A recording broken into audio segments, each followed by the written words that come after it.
Well, we're getting out of the trap. Here behind Hadrian's Wall, in a well-fortified tower perched high above the mountains of Florida. Hey, this is Dan Rodden in Getting Out of the Trap, in getting out of the secular box, and getting out of the secular trap. And as we try to do that, we find that many people are trying to put us in a box, put us into a trap that is destroying our culture and our world. And today we're going to be talking about a group of people who are really, really doing that. And that group of people, as many of you know, is the religion of Islam. We have a great controversy going on right now in the country, as we have a pastor, Terry Jones, who has actually burned a Quran. And the history of this is it happened over 2 weeks ago, and nobody even heard of it. I live here in Florida. I live maybe a few miles from where this guy is, and shoot, I didn't even find out about it. Actually, it came from a Pakistani who talked to an Afghani who talked to General Petraeus, who talked to our American people and told them we shouldn't do it. I find this quite amazing. Here in America, a Quran was burned and nothing happened. But in other parts of the world, it became a big deal. And I think the reason we are submitting to a lot of this politically correct talking is simply because we are falling into the fear of Islam instead of having the faith in the living God.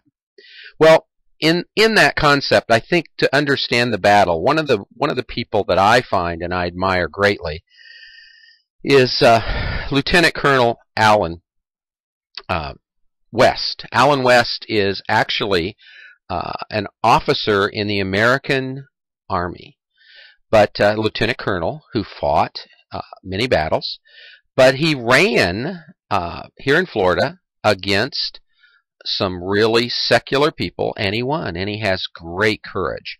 And he really, as a military man, understands the battle we are fighting with Islam. And just to help you understand what he has to say, I thought we would play a short clip and let you see his picture. Allen West. And this, I don't care about being popular or whatever. The first thing you got to do is you got to study and understand who you're up against. And you must realize that this is not a religion that you're fighting against. You're fighting against a theopolitical belief system and construct. You're fighting against something that's been doing this thing since 622 AD, 7th century, 1388 years. You want to dig up Charles Martel and ask him why he was fighting the Muslim army at the Battle of Tours in 732. You want to ask the Venetian fleet at Lepanto why they were fighting a Muslim fleet in 1571. You want to ask the Christian, the Germanic and Austrian knights why they were fighting at the gates of Vienna in 1683. You want to ask people what happened at Constantinople and why today is called Istanbul, because they lost that fight in 1453. You need to get into the Quran. You need to understand their precepts. You need to read the Surah. You need to read the Hadiths. And then you can really understand this is not a perversion. They are doing exactly what this book says. Allen West here clearly understands that what they are doing is attacking us, and they're attacking us with fear and oppression. And he goes on to point out our military leaders and our political leaders need to understand this. But, all right. And I want to close by saying this. And I think that we have said this all through this morning so far. Until you get principled leadership in the United States of America that is willing to say that, we will continue to chase our tail, because we will never clearly define who this enemy is and then understand their goals and objectives, which is on any jihadist website, and then come up with the right and proper goals and objectives to not only secure our republic, but to secure Western civilization. Thank you. We definitely need to secure our republic and to secure Western civilization. And Islam, along with secularism, is attacking us, and it is not good. It is evil. I think this little ditty, this little song expresses it.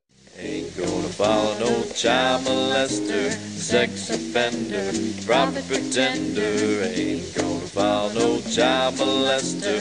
Islam's not for me. Islam's not for me. Ain't gonna follow no child molester, sex offender, prophet pretender. Ain't gonna follow no child molester. Islam's not for me. I think the phrase we need here in the U.S. is Islam's not for me. The Quran's not for me. This book, this whole idea that we have to tolerate and put up with people who do evil things is not for me.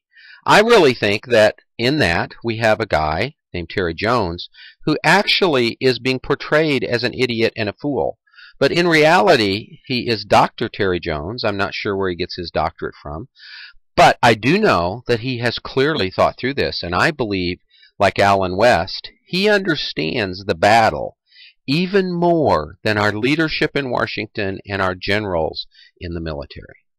Well, I believe it's Islam's mission to dominate the world, to replace what England's having, the trouble that Germany's having, Holland. You see dominated countries who are dominated by Islam, even countries like Saudi Arabia.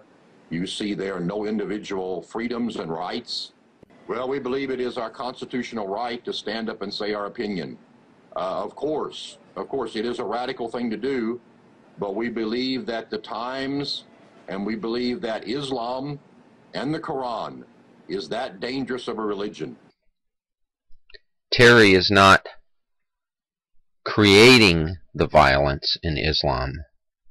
He is revealing the nature of the violence in Islam.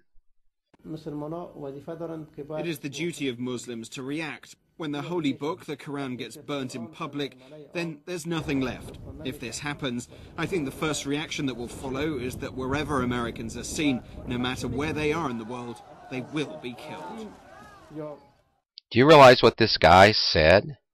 He just said wherever Americans are seen, they will be killed for burning the Quran. Terry Jones did not create any problems here in America because we truly believe in free speech. But free speech is a long way from freedom to kill all Americans. And this is the philosophy of Islam. It is very important that Terry Jones is not creating the violence. He is revealing the violence. Well, I believe it's Islam's mission to dominate the world,